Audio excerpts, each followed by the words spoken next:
stops in the driveway, and he foul hard, like old men do. And we fall hard until we learn not to, like young men do. It's either Lisa Bonet or Jody Watley for us. We debate and fuss and play too much. Cuss when mama ain't around till we slip up, not a switch up. In the tree. Got my name on it, thought about it. Me and the homeboys argued the dopest MCs until we fought about it. We all about it. Chuck D and KRS, Black History, they taught about it. Classic rap slap. Classic rap slap slap. Slap at our brain cells and we tap into Too Short and marvel how he story tells. Aunties tell us we manage. Call the girls hot tail or fast or grown. We act on our own. Asking for phone numbers, acting like front runners, still behind. Learning never exhausts the mind, even when we lost our mind. We still had time. Hey, welcome to another episode of Getting Random with D. Singleton. And yes, y'all see, I flipped it up today. And I actually had my boy, Cory Besskepp Cofer, do a poem for us. And he is a poet, a storyteller. He has been on HBO Def Poet. I don't know, I just wanted to say so bad. I want to say Def Poet Comedy Jam so bad because you know that's what I remember when they with the I remember when both came out though. Mm-hmm. So he is a member of the 2 national poetry slam teams. His debut collection of poetry, Dreaming Under Polka-Dot Stars, was published in January 2023. And also, I know, is that the book where your students are on that one, or is that? No, I have another. We have another book to publish. And what's the book that you had published? Oh, that's called F6. That was the number of my classroom, and that's where me and my students all wrote poems. Yeah. That's so dope. Yeah, that's so dope. Yeah. So pretty much, So you also have been recognized by Los Angeles for doing 20 plus years of service to the poetry community. Mm-hmm. Man, it doesn't even seem like it's been that long, but when you really start going backwards and you think about stuff, it's been that long. Mm-hmm. Especially because Mike and Dim Lights started when? In 2000, October 2000. October 2000. And how many people would you just guesstimate that you have seen come in and out of those doors and have flourished since then? You know, definitely thousands. When I say flourish, when you say flourish, I'm thinking about not just in poetry or in art, just in life. Right. Having places to go instead of going out to parties, they would come to Mike and Life. Yeah, but a lot of people would come through there. And we were every week for 17 years. We were every single Thursday. So we'll pack the place every single week. And it got to be a lot. So we just started doing it once a month. It was time to breathe, because to produce something once a week was kind of taxing on everything else. But we loved it. So. Yeah, and you did that with your partner. JB, Jay Bizzle. Yep. On them ones and twos. Threes and fours? No. So, would you say? So when's the next anniversary? You know what? So it's October, every October. So next October will be the 24th year. Are you guys going to do something?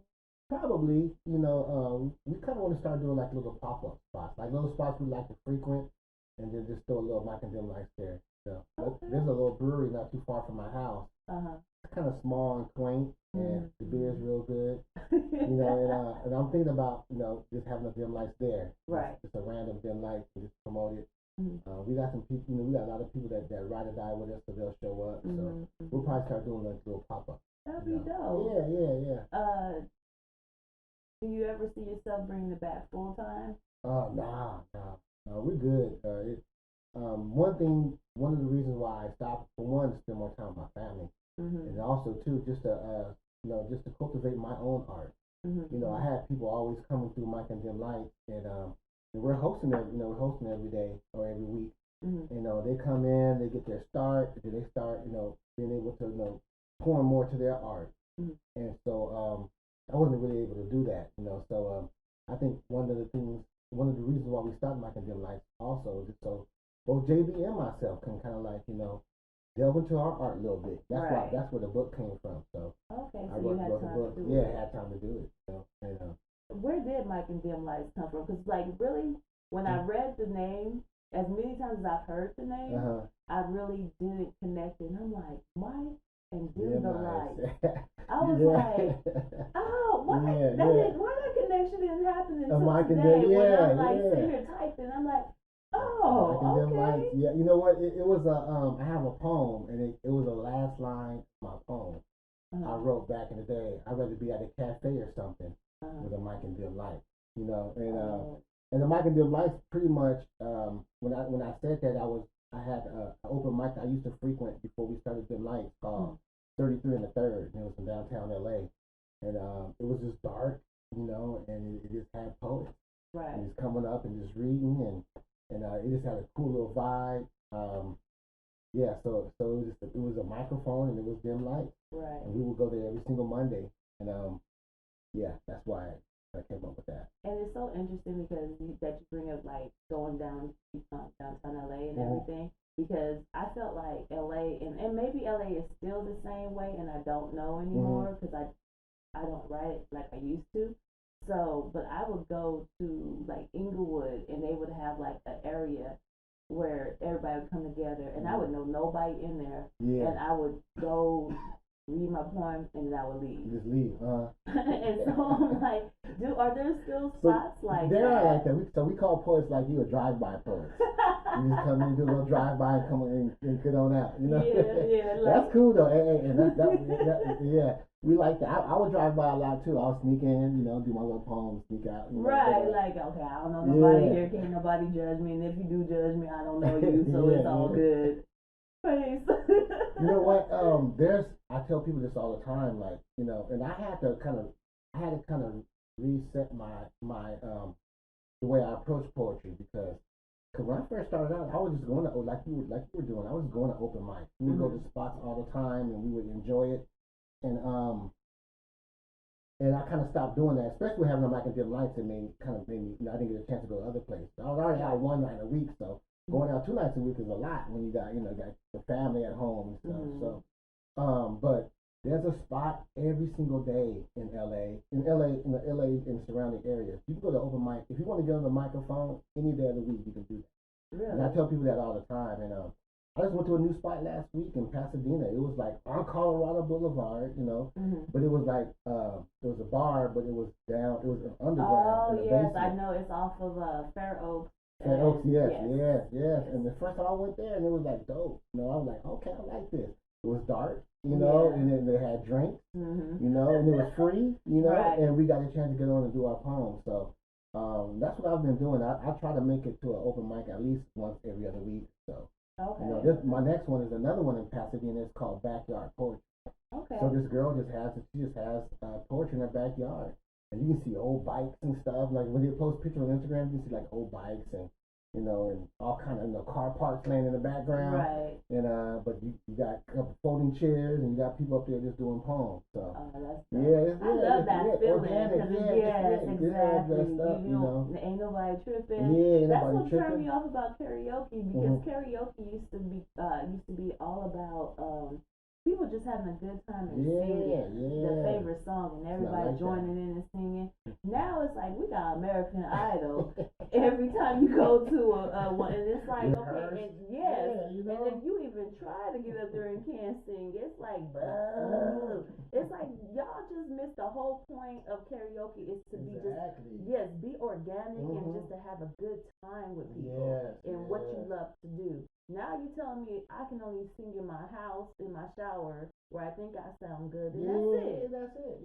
No, that ain't even right. So I need somebody to come up with a karaoke place for bad singers, okay? I'd be like, ooh, yeah, and it's okay. That's what I need. I can't sing either. You know what though? And one of the things we did at Mike and Dim Lights to kind of combat that, because we felt at one point that everyone felt like they had to memorize their poem and come up and do that. Right. So we created something called napkin poetry. Where basically like, hey, that poem that you wrote on a napkin or that you wrote on the back of a receipt or that you just wrote, in a journal somewhere, come and read that, you know, and read it from the paper, you know, read it from wherever you wrote it on. But we did that to encourage people to come in, and we wanted to come back to the essence of just reading poetry from your journal. You know, it's okay. You ain't got to have your stuff all rehearsed and memorized and ready to go and all, you know. Right, but I know how intimidating it could be, though, to come in with a napkin and then you got everybody who was like, got their stuff memorized. Like, I remember there was Sharon's, there was Tam or Blue, Cat, like all these individuals who like were coming in and just flowing, and you're like, never mind, not today. So I get the feeling of like the fear of wanting to do it, especially if you know this is your first time doing something like that. I had a whole question for you, and it just like it went past when we started talking about what matches up. So I know that you grew up with like Langston, Hughes, and just the whole, I'm guessing the whole Harlem Renaissance, and just and hip hop, the best era ever. The golden era. How do you incorporate that? Because you are a teacher, and you've been a teacher for how many years? It's going on. It's literally over 25 years. 25 years of teaching. I got questions about that. Oh yeah. I know you've seen from the beginning to what it is now. So how do you incorporate that into like helping your students? Like you said, you guys wrote a whole book, which is so dope to me. I try to I'm a special needs teacher. Okay. You know, so I try to incorporate that, but mostly I have a poetry club where it's open to the whole school. I work at a middle school, and they show up and they show up on Wednesdays, and we just write, you know, and now we have Google Classroom, we have technology, so basically I send them a prompt or idea or a video of a poem, and then or have your version ready by Wednesday. So basically, you know, on Wednesdays it's just an open mic. So that's how I incorporate poetry. That's how I like, you know, use poetry at school as far as like just giving the kids an outlet to write, you know, and I try to make it a safe space too, because these are middle school kids. The middle school kids, they go through a lot, you know.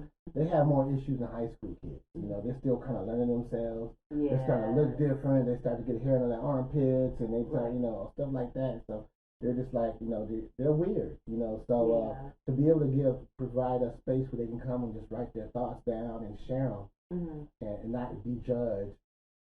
Is something that they, you know, I'm glad I'm able to provide for them. Right. You know, you give them that safe space. Yes. So what is the difference that you see? What is the difference that you see with teaching from when you started at 25 years ago till now? You know what? The difference is the technology. I mean, the kids are on the computers. They're writing less. You know, it was already bad that they stopped teaching cursive. Now it's almost like they stopped teaching print. You know, like everything is on a computer, everything is on a Chromebook. That's one of the things that's different. But one thing that hasn't changed is the teacher in the classroom. You know, it's all about that teacher in the classroom and how that teacher is going to inspire and impact those students.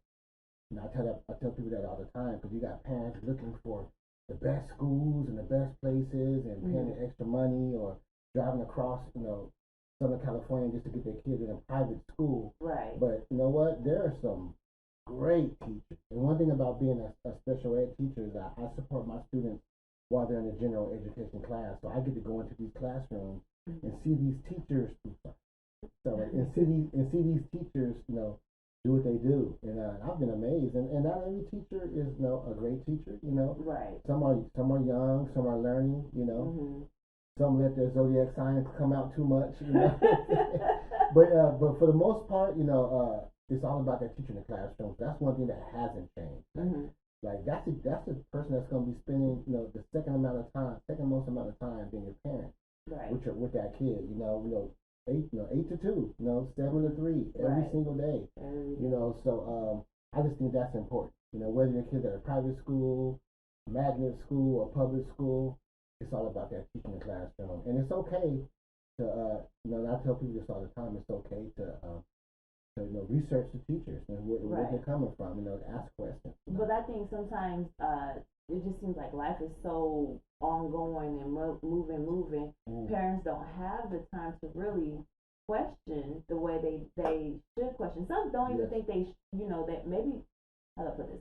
Maybe some don't know that they can ask and actually say something to the teachers. And I'll just give an example. Like, I went to pick up my godson, and when I asked, okay, how was his day? It was like, oh, well, this, and this. But then it's like she quickly switched it on me.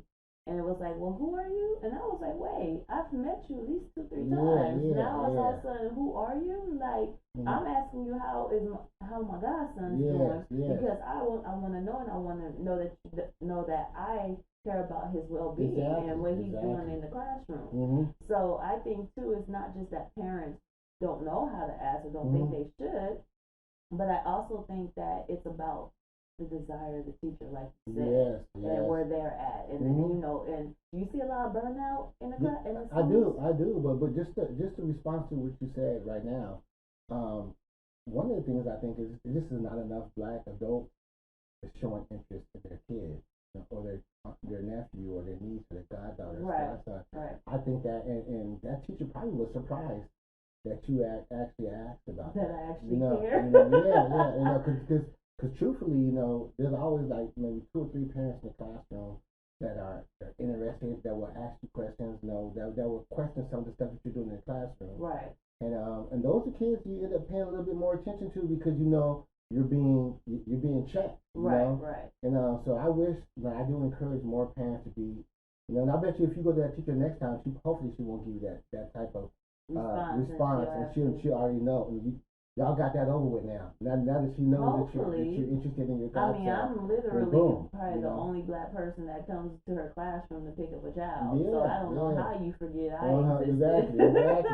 But that's a whole nother subject, and I wish I would keep doing that. Keep doing that. Keep whether it's you or his parents, to make sure that that they're doing right by him. That you guys are, that you're invested into his education. Because we as teachers, we appreciate that. And as a Black male teacher, I hope, and I want to see more Black parents be more involved in their kids' education. As they should, but and there's no excuse. Yes. There's no excuse that I'm giving. I'm just saying that I also know, like, life is very fast paced. Like, months are passing by quick. People are having 2-3 jobs to try to make it, and it's really hard to have children nowadays, unless you have a lot of money and you can actually have somebody, do the extra stuff, and you can just focus on your child. Definitely. I'm gonna go back and just ask you. So, what inspired you to write?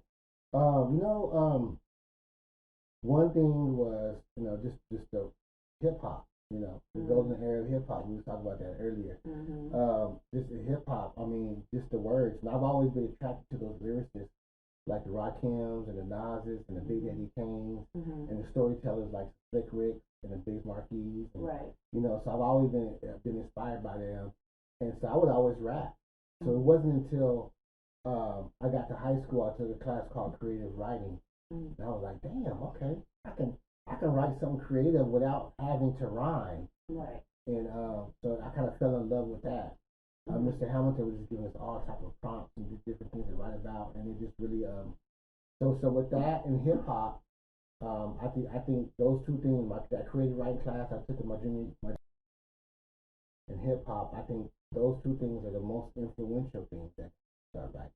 Okay. And then also, but as far as sharing my poetry out loud, I think poetry slam, like competing, cause I went to Laverne back in the day to play football. Okay. So I've always what been a was competitor. your position? I was a defensive back. Okay. Yeah. I was a defensive back, and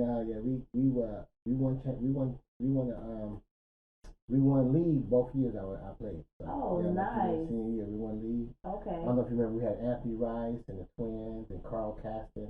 I don't know if that was their. I think that was before. A few years. Yes, that was a while before me. But okay, so I have to ask you, when did you fall in love with hip hop? Probably MTV Rap. Young TV raps, watching Young TV raps, watching the videos. Right. You know, I was able to hear the music, you know, hear rhymes, and then actually watch them play it out on those videos. I think that's probably when I kind of fell in love with it. But also too, like, we used to break dance back in the day. You know, all the other elements, you know. So do you still break dance like Common be doing? I don't be messing around that much. I be playing around with the kids though. I throw a little move or something, but you know, my back is starting. You know, your back and your neck. Yeah, I be sore this day, yeah. And my knee. I'm telling you, it's for real. So you were on Def Poet. How did you get there? You know what? That's a good question because there was a couple people in LA that was hooking all the poets up, you know. Okay. But I wasn't one of those poets that I hooked up. I wasn't in the circle. You know, we was promoting. We was IE. So what I did was I did what everyone else did. I submitted my video. You know, I submitted my video, and a guy named Walter Madu called me up and was like, "Hey, you know, I'm one of the people who choose. You're not gonna make it on this season, but we'll get you on the next season." And then that was the first season. In the second season, he told me the same thing. The third season, he told me the same thing. And the fourth season, he finally got me on. Oh. Yeah, so I owed on to him. Wait. It took like 4 seasons for me to get on. Yeah. For you to get on. Yeah, and I think they had six seasons total. But yeah, I give him props. Yeah. Yeah, so it was cool, but it was a cool experience, you know. Felt like a star for 48 hours. You know, I got off the plane, had somebody with Cofer, you know, with a sign. I got in a limousine. We drove in the snow. Oh, you know, man. Up there. You know, it was real cool. And you know, Russell Simmons, he had like it was in a hotel, and the bottom floor was where they filmed the show. Okay. So Russell Simmons had a dressing room where anything in that dressing room that you wore that said Fat Farm on it, you got a chance to keep. Oh, yeah. So I was like, you know what? I went in there. I think all the good stuff was gone. Everything else was kind of loud. Plus I hooked you out. I know. I'm like, I don't want to rock this. I had already had my outfit ready anyway. Right. But anyway, yeah. So that, and then they had a little makeup artist and whatever, and we stayed in a hotel, and then they filmed like the whole season in like 3 days. Oh. Yes, that was my little, you know, my little experience of being on television. Yeah. In 3 days they filmed the whole, but everybody was there. I don't know if you know how remember how it was set up, but you have a lot of like poets like myself, that up and coming, I guess. But you always had one celebrity on there. You know, so every show had one celebrity. So there were celebrities walking around. There was Common and Lauryn Hill and Dead Prez. They were all walking around in a hotel, so you try to act like all cool. No, anyway. Did Lauryn Hill? There was one thing I heard about her is that she didn't want people to look her in her eye. Is that true? No, I don't know about that, but I do know that you know, we're all like when they film, all the poets are in the are in the dressing room, not in the dressing room, but in a room on the side of the stage, ready to go, like kind of like a green room. Right. And I did hear that she wasn't kicking it with all the ones in the green room. She was up at the top. Right. Yeah. Right. But that's all right though. That's Lauryn Hill though. That's Lauryn Hill. Yeah, you know. One thing, it was crazy though, because I don't smoke cigarettes or nothing, but I know, like, you know, most Devs, he smokes cigarettes. So, does he? So all the people who smoke cigarettes are outside the room, smoking cigarettes. And that was one time in my life I wished I smoked cigarettes, so I could be out there talking to most Devs. So I'd be out there talking to most Devs. But let me give you one good try on this, and we good after that. Yeah. So and then do you feel like once you were on Def Poet that make a change in anything for you? You know what? It got me some college gigs. You know, I was able to kind of up my price a little bit by throwing that on there. Okay. But when it's all said and done, though, like I still want to look at poetry as a hobby. You know, a beautiful hobby, because that's what it is. That's how I started with it. You know, and there was a time when I was trying to chase. There was a time when I was trying to trying to be famous with poetry and get to the top and make that my, you know, bread and butter, and that's how I got paid. Right.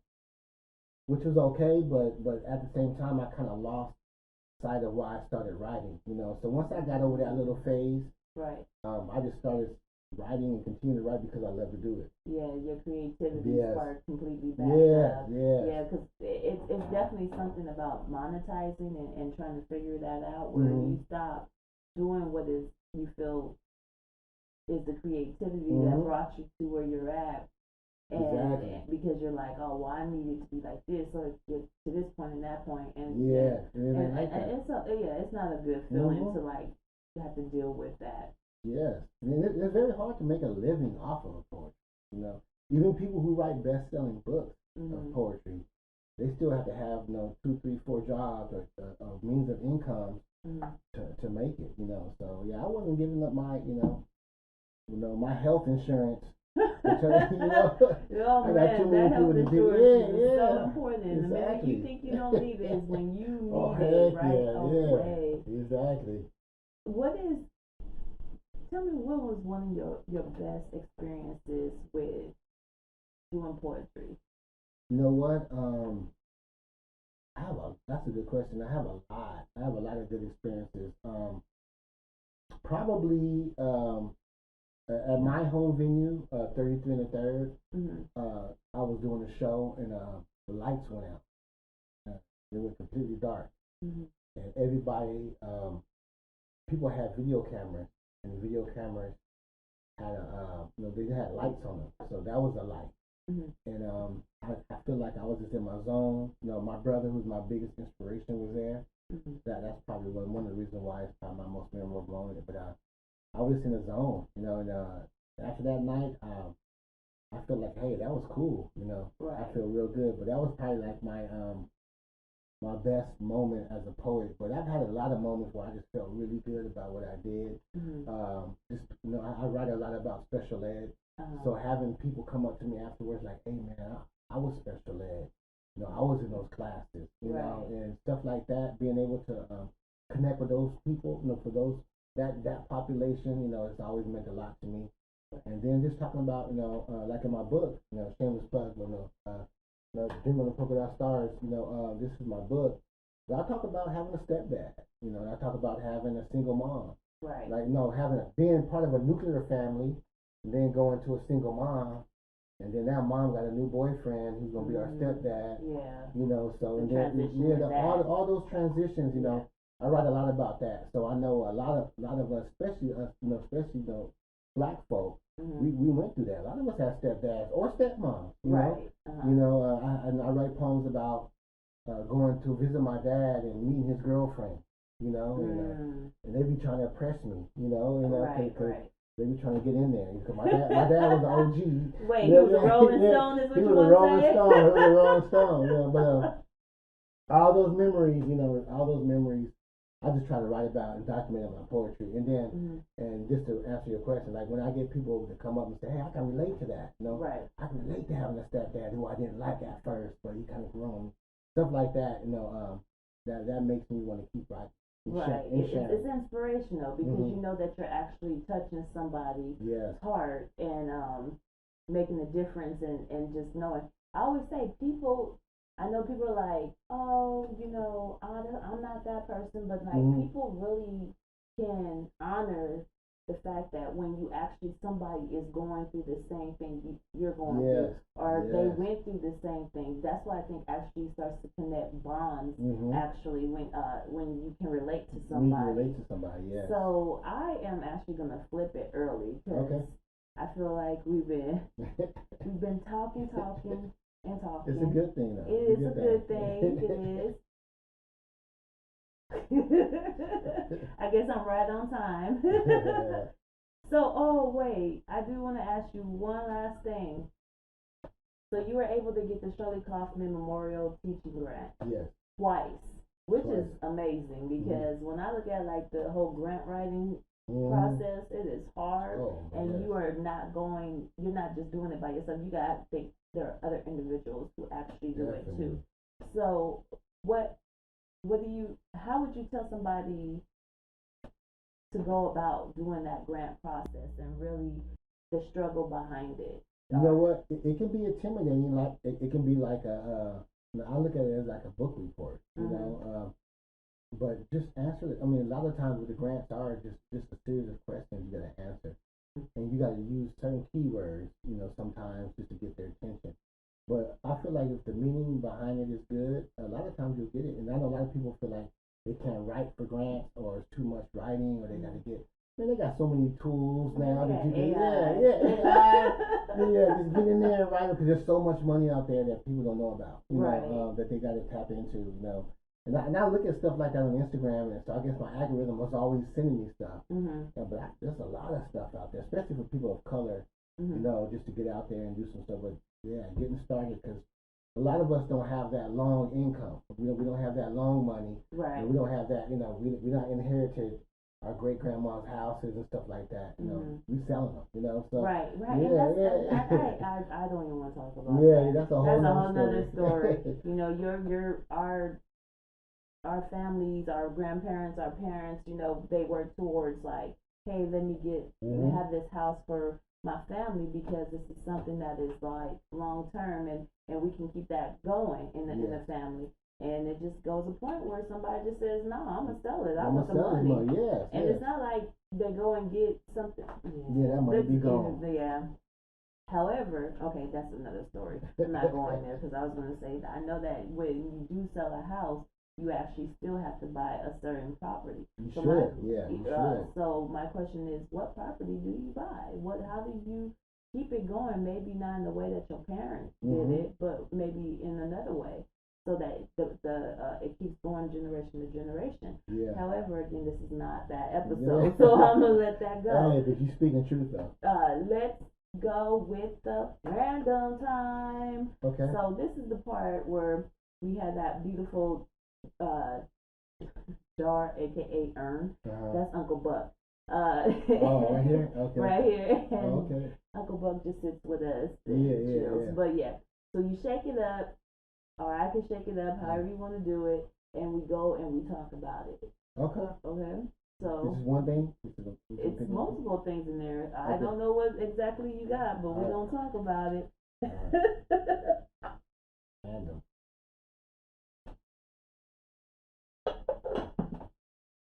I give it to you or what? No, you read it. If you can't read it, then yes, send it to me. This artist wrote, I know why the cage bird sings. Trivia. That's I know why, because that's I believe in you. The movie. This book.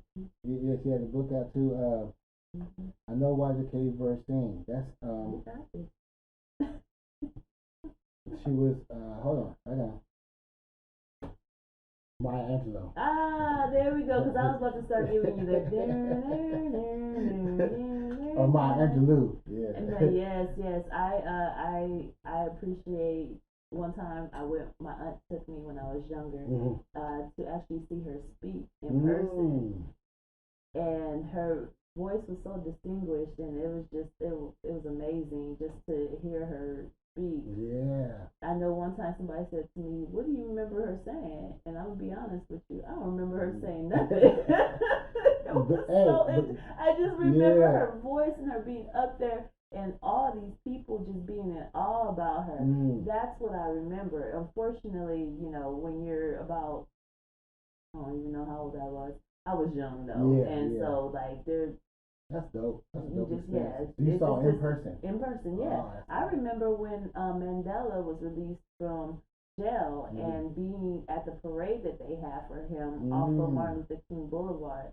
And like how many people were out there, and I remember I actually had a shirt. My other aunt took me to see that, and he was up there. Those are man. So those are amazing moments that I've had in my life, and I just that's not the point. I was about to say start talking about parents. We gotta make sure that we have those moments with kids. If it's your own kids, your godchildren, whatever, you gotta have those moments because they will remember them. Those are the historic moments. Yes.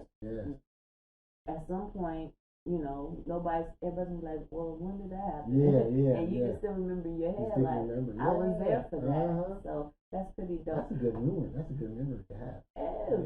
Right back into the job. We got time for another one. All right. We got time for another one? Yeah. Let's see what we got. What we got? what makes me want to commit to like what? Relationship. Relationship? I'm sure we can go there. Okay. So I had to flip. See how I flipped that? Yeah. But you know what makes you want to commit to being a teacher? Yeah. We can go over relationships. We're going right there. But I just what makes you commit to being a teacher? Because 25 years is a long time, and I just know that everything has changed over the years. Just being that I worked with special needs children also, and just how they were at one point, and it just feels like they're just different now. It's like a whole nother level, and I don't know if it's just because the way they're, I don't know. I don't even want to go there on that. But what makes you commit? So for that, I just feel like, for one, being a black male, and knowing that black boys are the highest, percentage of high percentage population that's in special ed. Just being able to be an impact for them.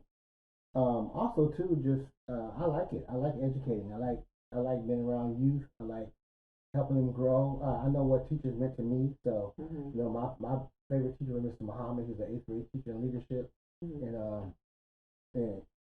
I know how what he meant to me. So I try to do that. Try to give back.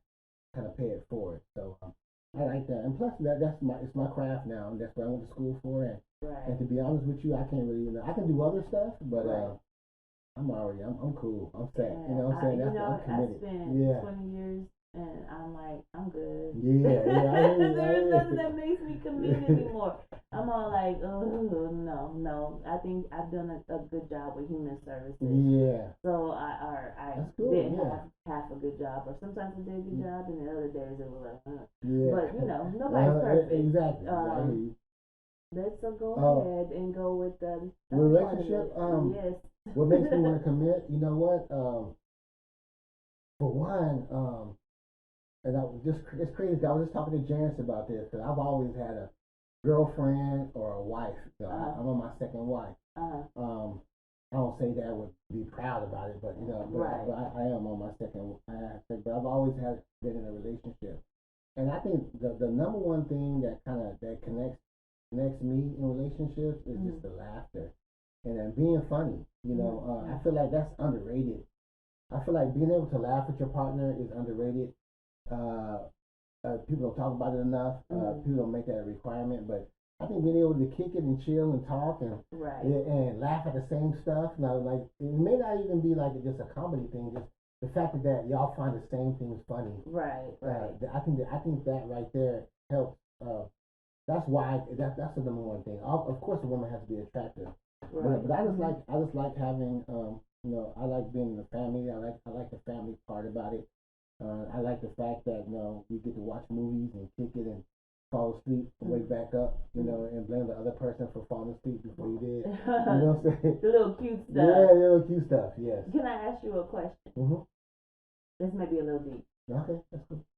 What would you say is the difference? Because when did you get married? The first time? I got married in 2001. The first time? Yeah. And the second time? I got married, and I was married for 12 years. And then I got married in 2017. 17. Okay. So what would you say is the difference between that being married the first time in 2001 and then doing it again in 2017?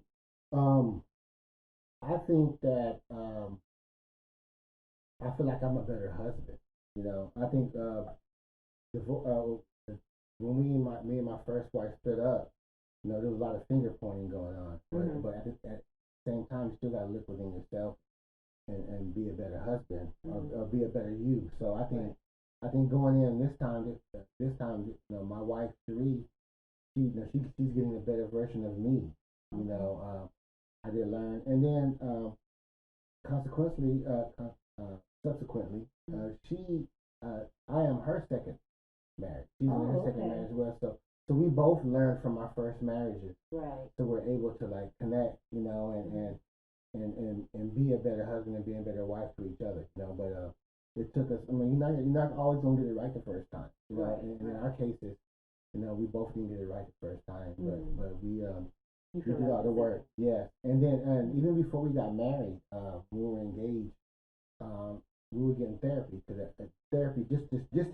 therapy, just to prepare us for what we're about to go through. And I feel like therapy was very good for us, and it helped me, bring the kid, how we brought the kids in. Right. You see, and that's the thing about it that I need people to understand. Therapy is not something. It's not a bad thing. It's not a bad thing, and I know it's like, and it's crazy that stigma still exists. Though we talk about mental health, we talk about this, and it's not always mental health. It's relationships. Because sometimes people don't know how to communicate with each other, and there's the important part where, like, okay, like you said, work on self, and then if you meet that person, it's okay to go to therapy at first, because at the end of the day, you may realize in therapy, like, oh, maybe we are better as friends. And maybe we don't need to take that next level or step to let's get married. Okay, I appreciate that. And we are now down to 5 minutes. Okay, cool. So what makes you be able to, well, it sounds like what makes you be able to commit is a couple of things. Would you also say that it has to do with age? I think experience. Yes. I feel like just the connection. The connection. And one more thing I would like to say there, like if you got that connection, hold on to it, because you may think that there's other stuff out there. You may figure, and you may end up, experiencing something that you're like, damn, it was that homie was cooler back then, you know what I'm saying? Or homegirl, that grass is green. Yeah, you always think grass is green on the other side, but it's hard even nowadays too. Like, I feel like it's even harder to connect with people. So when you do find that connection, hold on to it. And it may not be perfect, but sometimes y'all gotta build. Y'all may be a 6 together, but y'all can build to a 10. Right. It's not always gonna be like, it's not always gonna fit perfectly, especially as you get older too. Because you already setting your ways. You're always setting your ways, so you gotta find that common ground and build from that. So I think that's important. Thank you for that. I appreciate that. I was gonna ask, do black men cheat? You know what? I ain't gonna answer that. I just had to. It came to my head. But you know what? The crazy thing is, that's just just a stereotype that I think black men is not gonna ever be able to shake. Said, like black men don't cheat. Yeah. Oh yeah. You said that. Okay, good. I believe it was him. Let me. Don't quote me. Don't quote me on that, because it could have been him that said it, and then it could have been somebody else. I can't think of who the other person who possibly said it, but it definitely was someone who has who's known out there, up at the top. And then for a while it was going around. I think it was, I want to say around 2020, 2021, where it was like, black men don't cheat. Well, I like the Charlemagne is saying that. That's good. You need to put that out there, because not all black men cheat. This is true. Not all black men cheat. And okay. And so we are going to the next. We're gonna leave it at that.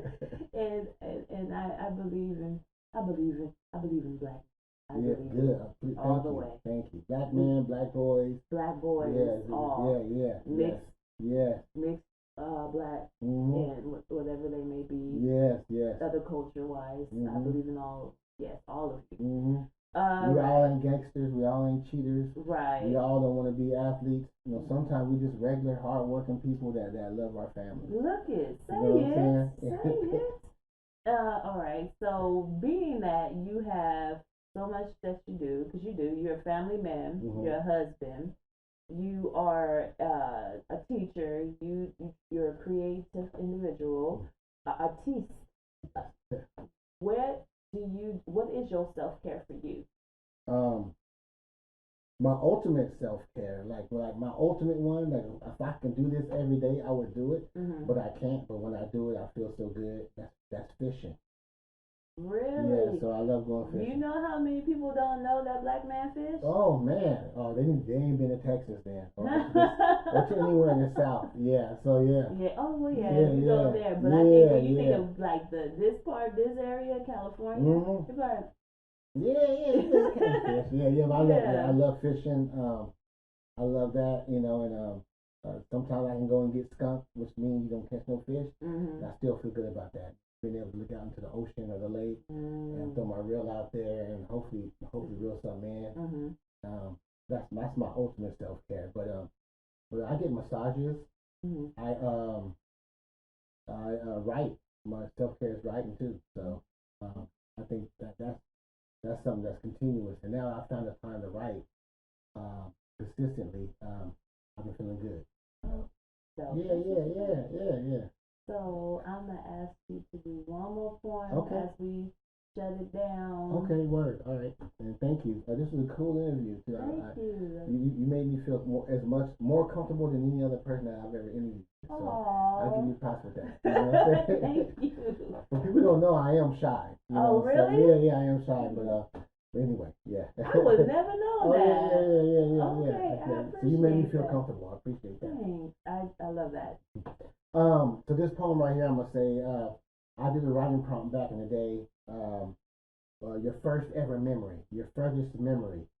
What was it? So this is the poem I got for that. So not only is this my first memory, but it's the first poem in my book because it's my first memory. And the title of the poem is called "My Uncle Butch Split Meat on the Grill with Fingers." There's a hilltop in a tiny Texas town where blue jays blend with the sky, and daisies pirouette next to yellowish green grass, or green grass turned yellow, or where yellow and green grass handhold, near an off-white trailer with brown bruises and shedding skin.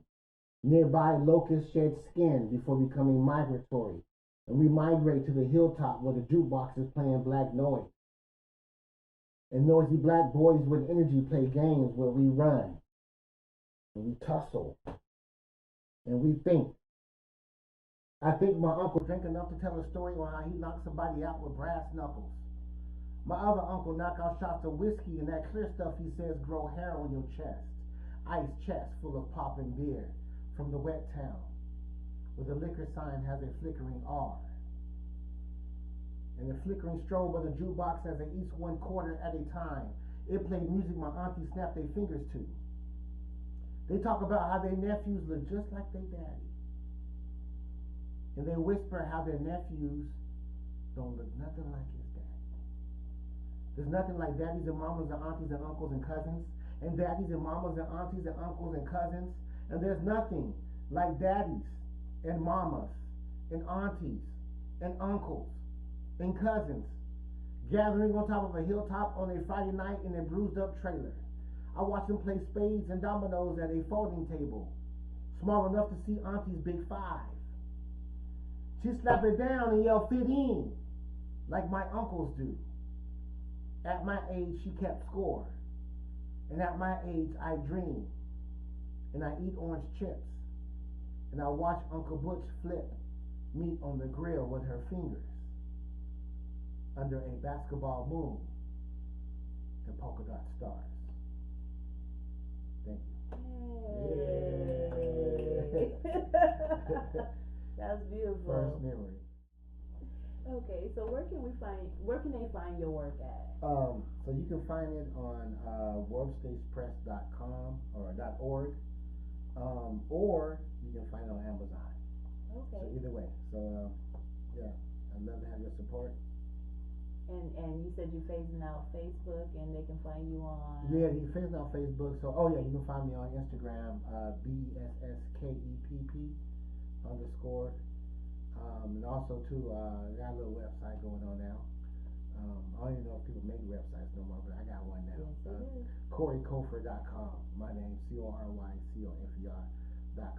So if you want to book me, have me come out, speak to your students, or speak to your event, kick some poems, I'd love to do it. That's what's up. So thank you, Cory, for being with us today. Thank you, Zach. Yes. Hopefully you will come back again and chill with me and other folks. And I just want to say thank y'all for being a part. And I will see you next Friday, Getting Random with Z Singleton. Until then, stay random and show some love. All right? Bye.